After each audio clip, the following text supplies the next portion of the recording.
శ్రీ గురుభ్యో నమః. శ్రీమాత్రే నమః. అందరికీ నమస్కారం. సాధారణంగా ఇంట్లో చిన్న పిల్లలు లేదా పెద్దవారు ఉన్నట్టుండి అకస్మాత్తుగా నీరసపడినప్పుడు మన పెద్దవారు దిష్టి తగిలి ఉంటుంది, దిష్టి తీసేయండని చెబుతుంటారు. అసలు నిజంగానే దిష్టి అనేది ఉందా? ఒకవేళ దిష్టి ఉంటే, దిష్టి తగిలినప్పుడు పిల్లలు, పెద్దలలో ఎలాంటి లక్షణాలు కనబడతాయి? అలాగే మీ ఇంటికి వ్యాపారానికి తగిలిన నరదృష్టి నరఘోష తొలగిపోవాలంటే పాటించవలసిన పరిహారాలు గురించి ఈ వీడియోలో వివరంగా మనం తెలుసుకుందాం. ఈ వీడియోకి ఒక లైక్ వేసి మీ ఫ్రెండ్స్కి షేర్ చేయండి.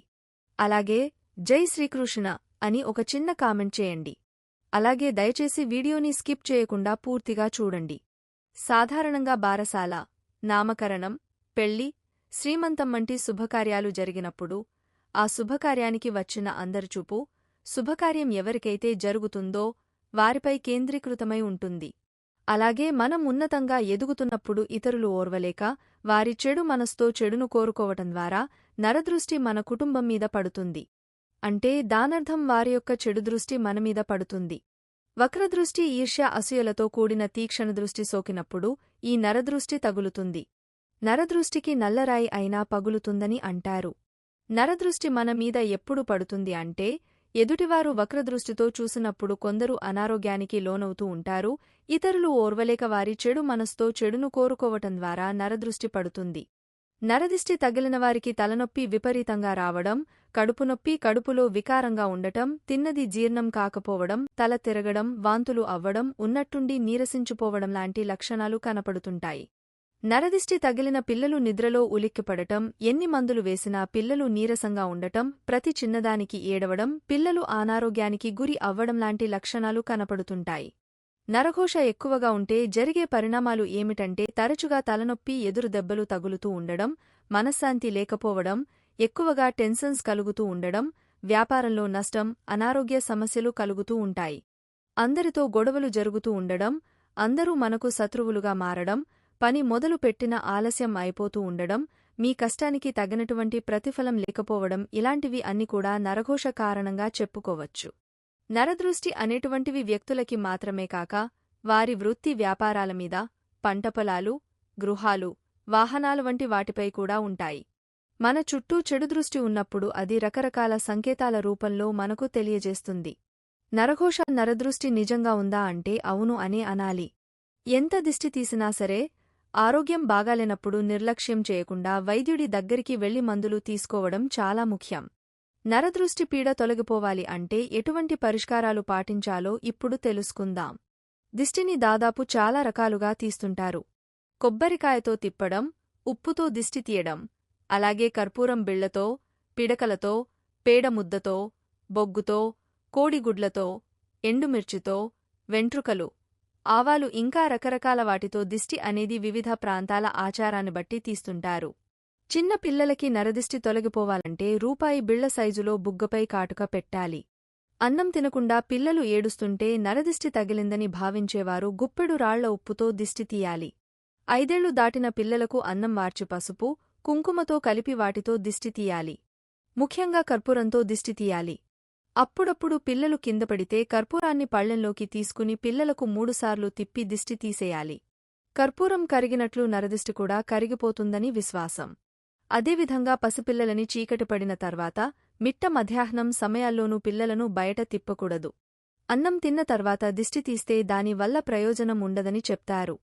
చిన్నారులకు దిష్టి తీసేటప్పుడు వారి వద్ద పొరుగింటి చిన్నపిల్లలు ఎవరూ ఉండకూడదు. అలాగే చిన్నపిల్లలు నిద్రపోతున్న సమయంలో వారికి ఎట్టి పరిస్థితుల్లోనూ దిష్టి తీయకూడదని, కర్పూరంతో దిష్టి తీస్తే ఇంకా మేలు జరుగుతుందని పెద్దలు సూచిస్తున్నారు. ఒక చెంచాడు రాతి ఉప్పును ఎడం చేతి గుప్పిటలో తీసుకుని ఇరుగుదిష్టి, పొరుగుదిష్టి, తల్లిదిష్టి అన్నీ తుడిచిపెట్టుకుపోవాలని అనుకుంటూ బిడ్డ చుట్టూ ఎడమనుంచి కుడికి, కుడినుంచి ఎడమకు 3 సార్లు తిప్పాలి. చేతిలో ఉన్న ఉప్పును పక్కన ఒక ప్లేటులో పెట్టి పై విధంగా మరో 2 సార్లు చేసి నీటితో బిడ్డ కళ్లను తుడిచి దిష్టి తీసిన ఉప్పును ఎవ్వరూ తొక్కని చోట పడేయాలని మన పెద్దలు చెప్పి ఉన్నారు. అలాగే నిమ్మకాయతో 3 సార్లు అలా ఎడమ నుండి కుడికి, కుడినుంచి ఎడమకు 3 సార్లు తిప్పి ఎవరు తొక్కని చోట పడవేసిన నరదృష్టి పోతుంది. బాలగ్రహ దోషముల నివారణకు పిల్లలకు దిష్టి తీసే సమయంలో పళ్లెంలో నీళ్లు పోసి అందులో కుంకుమ వేసి, మరొక పళ్లెం తీసుకుని అందులో కుంకుమతో కలిపిన 3 అన్నము ముద్దలు కలిపి అందులో వేసి దిష్టి తీసి ఇంటికి దూరంగా బయట 3 దారులలో పోయాలి. ఇలా చేస్తే బాలగ్రహ దోషములు పోవును.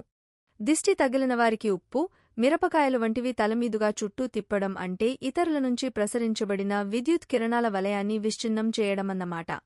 అలాంటి పరిస్థితుల్లో రేణుకాదేవిని స్మరించుకోవాలి. రేణుకాదేవి నామాలను స్మరించడం వలన ఆమె స్తోత్రాలు చదువుకోవడం మూలంగా దిష్టి ప్రభావం నుంచి వెంటనే బయటపడొచ్చు. నరఘోష ఉన్నటువంటివారు ఎవరైనా నరసింహస్వామి యొక్క చిన్న చిత్రపటమును ఒకటి ఎల్లప్పుడూ జేబులో ఉంచుకోవాలి. ఆంజనేయస్వామిని ఉపాసించడం లేదా ఈశ్వర ఆరాధన చేయడం లేదా వీరభద్రుడు, కాలభైరవుడు, కాళీ, దుర్గామాత తదితర దేవతలను ఆరాధించడం. సంధ్యాసమయంలో దీపం పెట్టడం, అగరవత్తులు వెలిగించడం, సాంబ్రాణి ధూపం వేయడం మంచిది. కోడిగుడ్డును 7 సార్లు దిగదుడిచి 4 వీధుల కూడలిలో ఉంచి దానిపై నీళ్లు పోయడం వంటివి చేస్తారు. ఏదైనా నరసింహస్వామివారి క్షేత్రానికి వెళ్ళినప్పుడు అక్కడ ఉన్నటువంటి కుంకుమ కొంచెం తెచ్చుకుని నాగసింధూరంలో కలిపి ఆ బొట్టును ప్రతిరోజూ పెట్టుకుంటూ ఉండాలి. ఆడవారైతే కాలికి నలుపు దారాన్ని కట్టుకోవాలి. మగవారు అయితే గనుక ఎరుపురంగు మొలతాడులు నడుముకి ధరించండి. అదేవిధంగా చిన్నపిల్లలకు నలుపురంగు దారాన్ని మెడలో అలాగే మొలతాడుగా కట్టాలి. ఆడపిల్లలకు అయితే ఎడమ అరికాళ్లకి, అలాగే మగ పిల్లలకైతే కుడి అరికాళ్లకి కాటుకబొట్టు పెడుతూ ఉండాలి. కుంకుమబొట్టును నుదుటున పెట్టుకుంటూ ఉండాలి. నరదృష్టి తొలగిపోవాలి అంటే వారానికి ఒకసారి మనం స్నానం చేసే నీటిలో రాళ్ల ఉప్పుని వేసుకుని ఆ నీటితో స్నానం చేయడం వల్ల నరదృష్టి తొలగిపోతుంది. శారీరక అలసట కూడా ఉండదు. అలాగే వ్యాపారాలు చేసేచోట నరదృష్టి తొలగిపోవాలి అంటే నిమ్మపండుని సగానికి కోసి దానికి కుంకుమ బొట్టు పెట్టి వ్యాపారం చేసే చోట వాకిలికి ఇరువైపులా పెట్టాలి. ఇలా మంగళవారం నాడు చేయడం వల్ల నరదృష్టి తొలగిపోతుంది. అలాగే అమావాస్య, పౌర్ణమి, అష్టమి, నవమి వంటి తిథుల్లో ఉదయం సాయంత్రం పూట సాంబ్రాణి వేయడం మంచిది. పచ్చకర్పూరం, కస్తూరి పసుపు, అత్తరును గోమూత్రంలో కలిపి ఇంట్లో మరియు వ్యాపారం చేసే చోట చల్లడం వల్ల నరదృష్టి తొలగిపోతుంది. ప్రతిరోజూ సాయంత్రం దుకాణం మొత్తం పసుపు నీళ్లు చల్లి ఎండాక లైట్లు వేయడం ద్వారా దిష్టి ప్రభావం తగ్గిపోతుంది. శుక్ర శనివారాలు దీపాలు పెట్టాక 1 గంట తర్వాత నిమ్మకాయతో దిష్టి తీయడం ద్వారా వ్యాపార వృద్ధి కలుగుతుంది. మనకు బయట కిరాణా, పూజా దుకాణాల్లో స్ఫటిక అని ఒకటి దొరుకుతుంది. అది తెచ్చుకుని ఒక ఎరుపురంగు బట్టలో కొంచెం పసుపు కుంకుమ, అలాగే నవధాన్యాలు వేసి దానిని మూటకట్టి ఇంటి గుమ్మానికి వేలాడదీయటం వలన నరఘోష అనేది తొలగుతుందని మన పెద్దలు చెప్పారు. ఎలాంటి గృహమైన వ్యాపార సంస్థకి అయినా రాళ్ల ఉప్పు, మిరపకాయలు, ఆవాలు, గుమ్మడికాయ, కొబ్బరికాయ, నిమ్మకాయతో దిష్టి తీయడం మంచిదే. గుమ్మడికాయ, కొబ్బరికాయను గృహము ముందు లేదా దుకాణాల ముందు దిష్టి తీసి పగల కొట్టాలి. ఇలా ప్రతి శనివారం లేదా ప్రతి అమావాస్యకు దిష్టి తీయడం చేయాలి. స్త్రీలు మాత్రం ఎప్పుడు గుమ్మడికాయని పగలు కొట్టకూడదు. వీలైతే శుక్లపక్షంలో వచ్చే శని, ఆదివారాల్లో సముద్రతీరానికి వెళ్లి ఆ నీటిని తెచ్చుకుని అందులో పసుపు పొడిని కలిపి ఇంట్లో వ్యాపార సంస్థలో చల్లినట్లయితే నరదృష్టి తొలగిపోతుందని ఆధ్యాత్మిక పండితులు సూచిస్తున్నారు. ఈ వీడియో గనుక మీకు నచ్చినట్లయితే ప్లీజ్ లైక్ చేసి మీ ఫ్రెండ్స్కి షేర్ చేయండి. అలాగే మా కొత్త వీడియోస్ మీకు వెంటనే చేరాలంటే మా ఛానల్ని సబ్స్క్రైబ్ చేసుకొని పక్కనే ఉన్నటువంటి బెల్ ఐకాన్ని ప్రెస్ చేయండి.